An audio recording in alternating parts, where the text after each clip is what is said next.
అర్థమవుతుంది. జీన్స్ అనేది అది పుట్టుకకు సంబంధించింది.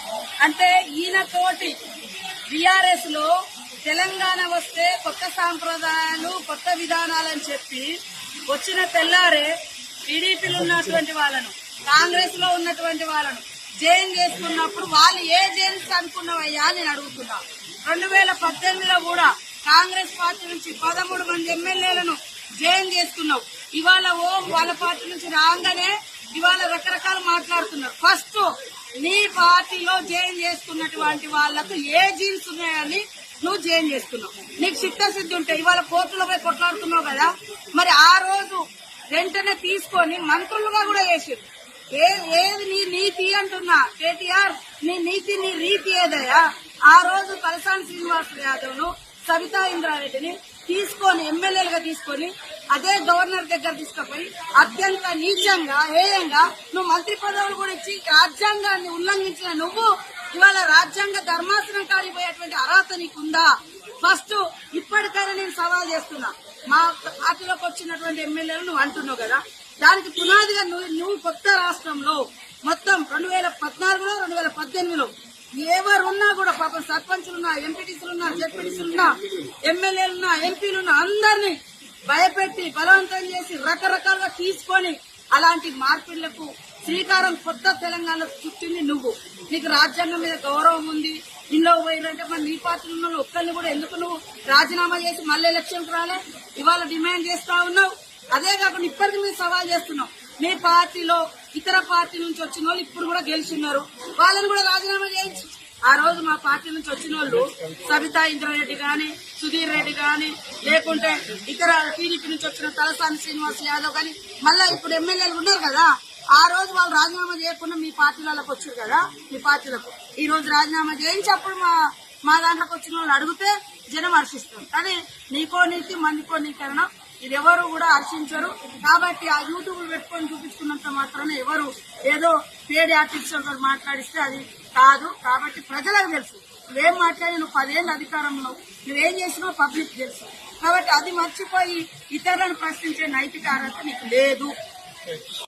అర్థమవుతుంది. జీన్స్ అనేది అది పుట్టుకకు సంబంధించింది. అంటే ఈయన తోటి బీఆర్ఎస్ లో తెలంగాణ వస్తే కొత్త సాంప్రదాయాలు కొత్త విధానాలని చెప్పి వచ్చిన తెల్లారే టీడీపీలో ఉన్నటువంటి వాళ్ళను కాంగ్రెస్ లో ఉన్నటువంటి వాళ్ళను జైన్ చేసుకున్నప్పుడు వాళ్ళు ఏ జైన్స్ అనుకున్నావయ్యా నేను అడుగుతున్నా.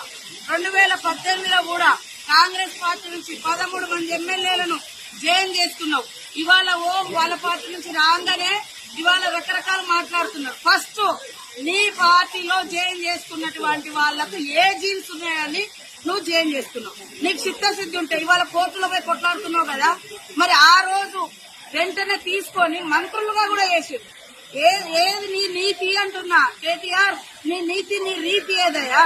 ఆ రోజు తలసాని శ్రీనివాస్ యాదవ్ ను సవితా ఇంద్రారెడ్డిని తీసుకొని ఎమ్మెల్యేలుగా తీసుకొని అదే గవర్నర్ దగ్గర తీసుకుపోయి అత్యంత నీచంగా హేయంగా నువ్వు మంత్రి పదవులు కూడా ఇచ్చి రాజ్యాంగాన్ని ఉల్లంఘించిన నువ్వు ఇవాళ రాజ్యాంగ ధర్మాసనం కాడిపోయేటువంటి అర్హత నీకుందా?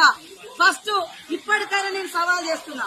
మా పార్టీలోకి వచ్చినటువంటి ఎమ్మెల్యేలు నువ్వు అంటున్నావు కదా, దానికి పునాదిగా నువ్వు కొత్త రాష్ట్రంలో మొత్తం 2014లో 2018లో ఎవరున్నా కూడా పాపం సర్పంచులున్నా, ఎంపీటీసీలున్నా, జెడ్పీటీసీలున్నా, ఎమ్మెల్యేలున్నా, ఎంపీలున్నా అందరినీ భయపెట్టి బలవంతం చేసి రకరకాలుగా తీసుకొని అలాంటి మార్పిళ్లకు శ్రీకారం కొత్త తెలంగాణ చుట్టింది నువ్వు.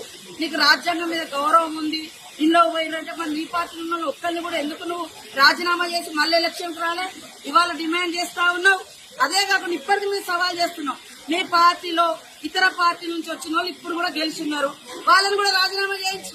ఆ రోజు మా పార్టీ నుంచి వచ్చిన వాళ్ళు సబితా ఇంద్రారెడ్డి గాని, సుధీర్ రెడ్డి గాని, లేకుంటే ఇతర టీడీపీ నుంచి వచ్చిన తలసాని శ్రీనివాస్ యాదవ్ గాని, మళ్ళా ఇప్పుడు ఎమ్మెల్యేలు ఉన్నారు కదా, ఆ రోజు వాళ్ళు రాజీనామా చేయకుండా మీ పార్టీలకు వచ్చారు కదా, మీ పార్టీలకు ఈ రోజు రాజీనామా చేయించి అప్పుడు మా దాంట్లోకి వచ్చిన వాళ్ళు అడిగితే జనం హర్షిస్తారు. కానీ నీకో నీతి మందికో నీకరణం ఇది ఎవరు కూడా హర్షించరు. కాబట్టి ఆ యూట్యూబ్ పెట్టుకొని చూపించుకున్నంత మాత్రాన ఎవరు ఏదో పేడ్ ఆర్టిస్టులతో మాట్లాడిస్తే అది కాదు. కాబట్టి ప్రజలకు తెలుసు నువ్వేం మాట్లాడి, నువ్వు 10 ఏళ్ళ అధికారంలో నువ్వేం చేసినావు పబ్లిక్ తెలుసు. కాబట్టి అది మర్చిపోయి ఇతరులను ప్రశ్నించే నైతిక అర్హత నీకు లేదు.